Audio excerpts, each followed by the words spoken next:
Hello, my name is Louisa. Thank you so much for clicking on this video.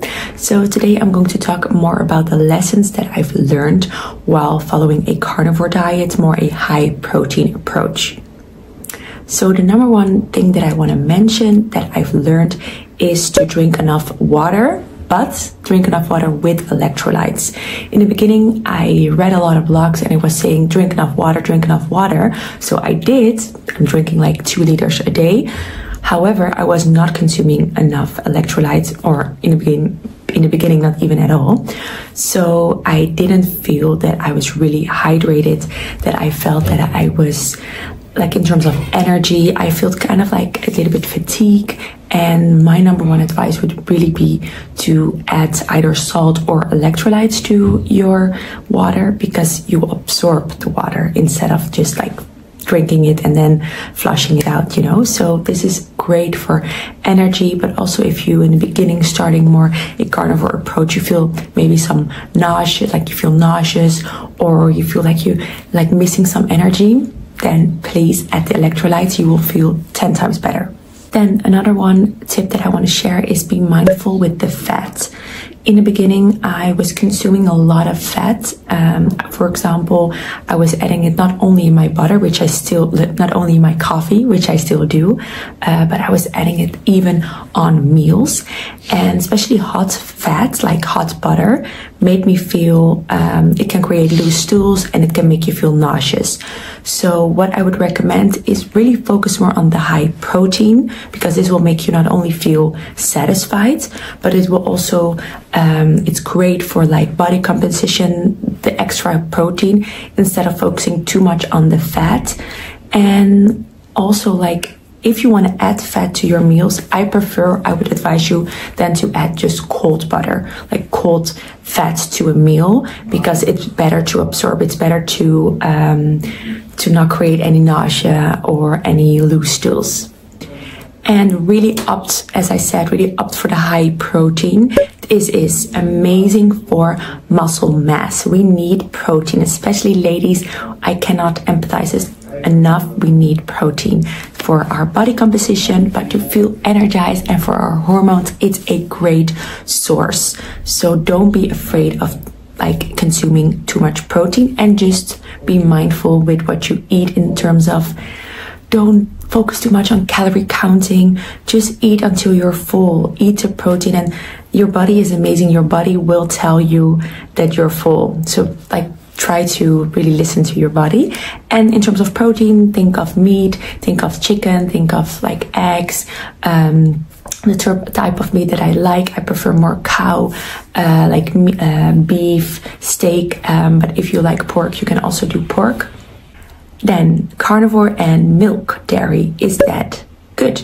In my opinion, what I notice myself, do it like eat dairy only when you can tolerate. And this is a great way again to test really to see how your body works. So if you drink a glass of raw milk, I always prefer, if it's possible to have access to it, to go for raw milk.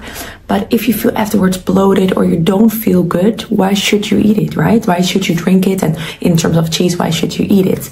So really, in my opinion, in terms of dairy, just do it if you can tolerate it. Then in the beginning, when starting a carnivore, I was still adding like sweeteners, stevia, to my coffee, vanilla drops, like artificial sweeteners, maybe like a Coke Zero, or I love like here and there, once in a while, like a tonic zero. These are still artificial sweeteners. These are still sweet and they taste sweet, and your body will still react in a way that you are consuming something sweet, so you will even crave for it. That's my personal experience.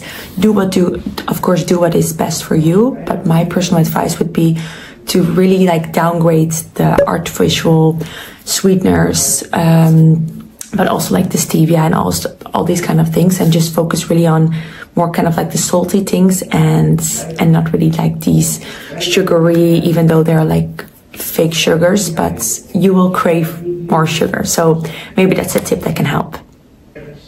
Then another thing that I want to mention is, remember that it's more about the food that you eliminate than the food that you consume. And I found this so beautiful, because it's actually a very like mindful way, because it's just so easy to know exactly, okay, these are the foods that they don't make me feel good, right?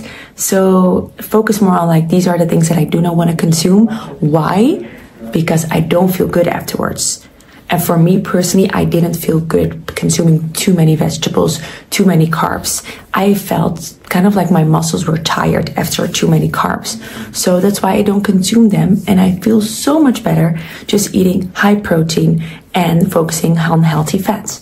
So remember, it's more about the foods to eliminate, the sugars, all the processed foods, and rather than just thinking about all the food that you can eat.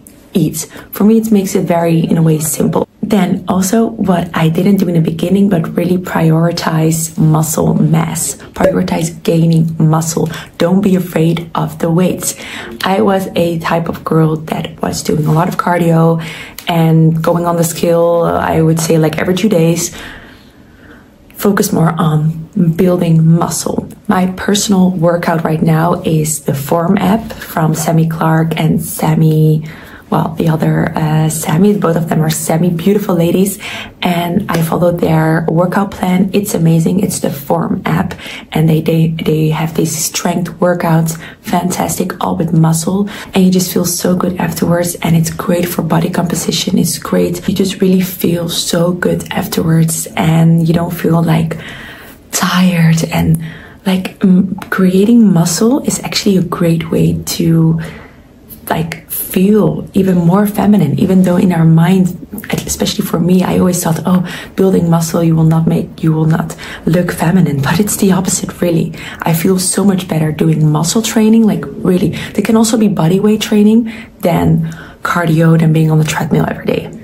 Especially for older individuals, creating muscle mass, eating high protein, and building muscle with body workouts and with weights. This is super important. The moment you're getting older, we need more muscle.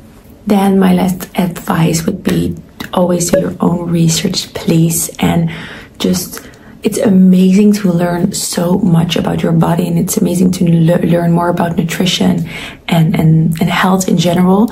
So my advice would just to really like read books, go on YouTube, read articles. This is so nice. It's the moment for you to enjoy like a new learning, to enjoy things, to really enjoy the food, to test things out instead of just blank follow some approach. No, do what is best for you and do your own research. That is always, in my opinion, I'm everyday learning, and this is something that you will never stop learning. So definitely I would prioritize doing your own research and listen to your body and understand what works well, what doesn't work well, but because maybe what works really well for me doesn't work for you. So that would be my final tip. So if you have any other tips or things that you do want to share with that you are now facing, that you have some comments that you would like to make, if you have any questions or if you have any lessons learned, please share them in the comments. And thank you so much for watching.